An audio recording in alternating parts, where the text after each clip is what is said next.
क्या तुमने कभी ये सोचा है कि जब भी तुम किसी वेबसाइट के लॉगिन बटन पे क्लिक करते हो या कुछ सर्च करते हो तो एक्चुअली वो डेटा जाता कहाँ है? तो यहीं से स्टार्ट होता है बैकएंड डेवलपमेंट। सच बोलो तो फ्रंट एंड सिर्फ दिखाने का काम करता है, लेकिन बैकएंड सब कुछ हैंडल करता है। चाहे वो डेटा को वैलिडेट करना हो, डेटा को डेटाबेस में स्टोर कराना हो या फिर यूजर के क्वेरी के हिसाब से डेटा को सेंड करना हो, ये सब कुछ बैकएंड हैंडल करता है। सिंपली समझो तो जो तुम देखते हो वो हमारा फ्रंट एंड होता है और बैकएंड जो एक्चुअली काम करता है। तो आज हम बात करेंगे कि 2026 में हम बैकएंड डेवलपर कैसे बन सकते हैं, वो कौन कौन से टूल्स और टेक्नोलॉजीज हैं जो कि हमें सीखनी है। तो सबसे पहले ये समझ लेते हैं कि बैकएंड डेवलपर होता क्या है। बैकएंड डेवलपर वो बंदा होता है जो कि सर्वर बनाता है, डेटाबेस को मैनेज करता है और फ्रंट एंड और बैकएंड के बीच कम्युनिकेट करने के लिए एपीआईज को बनाता है। वो हमारा बैकएंड डेवलपर होता है। जैसे ही तुम लॉगिन बटन पे क्लिक करते हो, रिक्वेस्ट बैकएंड पे जाती है। बैकएंड डेटाबेस में डेटा को चेक करता है और फिर जाकर रिस्पॉन्स सेंड करता है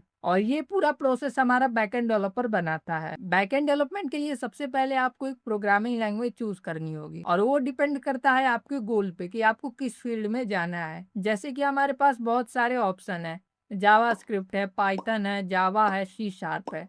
अगर मुझे AIML के लिए बैकएंड बनाना होता तो मैं पाइथन को चूज करता। अगर मुझे फुल स्टैक एप्लीकेशन बनाना है तो मैं जावा स्क्रिप्ट को चूज करूंगा।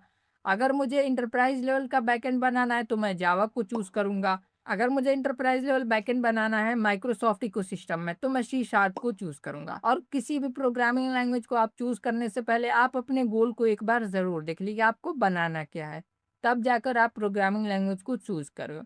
एंड सेकेंड स्टेप होता है हमारा फ्रेमवर्क का। सिर्फ लैंग्वेज से काम स्लो होता है, इसलिए हम फ्रेमवर्क का यूज करते हैं जिससे कि हम फास्ट डेवलपमेंट कर पाए। अगर आपने लैंग्वेज के अंदर जावास्क्रिप्ट को चूज किया है तो आपको नोड और एक्सप्रेस सीखना होगा जिससे कि आप फास्ट बैकएंड कर सकते हो। ये हमारे फ्रेमवर्क है। या फिर आप नेक्स्ट जेएस को भी सीख सकते हो जिससे कि आप एक स्ट्रक्चर्ड बैकएंड बना पाओगे। एंड अगर आपने लैंग्वेज के अंदर पाइथन चूज किया तो आप जैंगो या फिर फास्ट एपीआई दोनों में से किसी एक को सीख सकते हो। एंड जावा के लिए हमारे पास स्प्रिंग बूट फ्रेमवर्क है और सी शार्प के लिए हमारे पास डॉटनेट फ्रेमवर्क है। फ्रेमवर्क तुम्हारे काम को इजी और फास्ट बना देते हैं। अब आता है बैकएंड की मेन चीज। एंड हमारे पास दो टाइप के डेटाबेस होते हैं, पहला है हमारा एसक्यूएल और सेकंड है हमारा नो एसक्यूएल।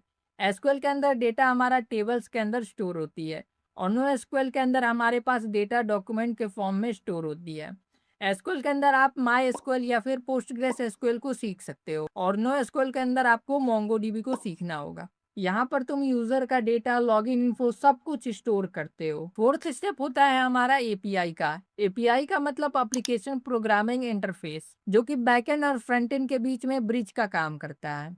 एग्जाम्पल, तुमने लॉगिन बटन पे क्लिक किया, रिक्वेस्ट गया बैकएंड के पास, बैकएंड ने डेटाबेस के अंदर चेक किया और रिस्पॉन्स वापस। ये सब एपीआई के थ्रू होता है। और एपीआई के अंदर हमारे पास दो मेजर टाइप्स हैं, पहला है हमारा रेस्ट एपीआई और सेकंड है हमारा ग्राफक्यूएल। अगर आप एक बिगिनर हो तो रेस्ट एपीआई को सीखो एंड अगर आप एडवांस में जाना चाहो तो ग्राफक्यूएल को भी सीख सकते हो। अब आता है आपके बैकएंड के अंदर थोड़ा एडवांस स्टेप, जो कि है सिक्योरिटी। देखो, किसी भी एप्लीकेशन का सबसे इंपॉर्टेंट चीज होता है सिक्योरिटी, इसलिए आपको सिक्योरिटी सीखनी पड़ेगी जिसमें कि आप login sign up system, JWT token, cookie, password encryption, जिससे कि कोई भी हैकर उस पासवर्ड को रीड नहीं कर सकता, ओथ ऑथेंटिकेशन जैसी चीजों को सीखते हो। स्टेप 6 आता है हमारा गिट एंड गिटहब का। गिट एक वर्जन कंट्रोल सिस्टम है। अगर आपने कोड के अंदर कुछ गलती कर दी तो आप इजीली प्रीवियस वर्जन में वापस जा सकते हो। एंड गिटहब एक प्लेटफॉर्म है जहां पर तुम अपने कोड को अपलोड करते हो जिससे कि तुम इजीली अपने टीम के साथ या फिर कंपनी के साथ वर्क कर सकते हो।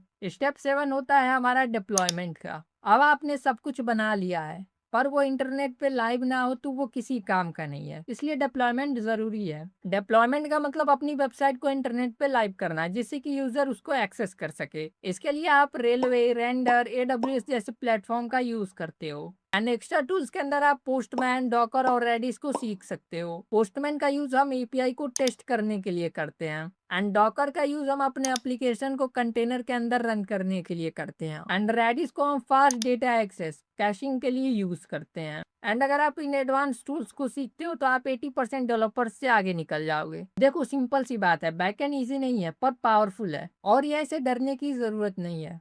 एआई हेल्प करेगा लेकिन लॉजिक और सिस्टम डिजाइन तुम्हें ही करना पड़ेगा। एंड अगर तुम्हें सच में बैकएंड डेवलपर बनना है तो आज से ही अपनी जर्नी को स्टार्ट करो।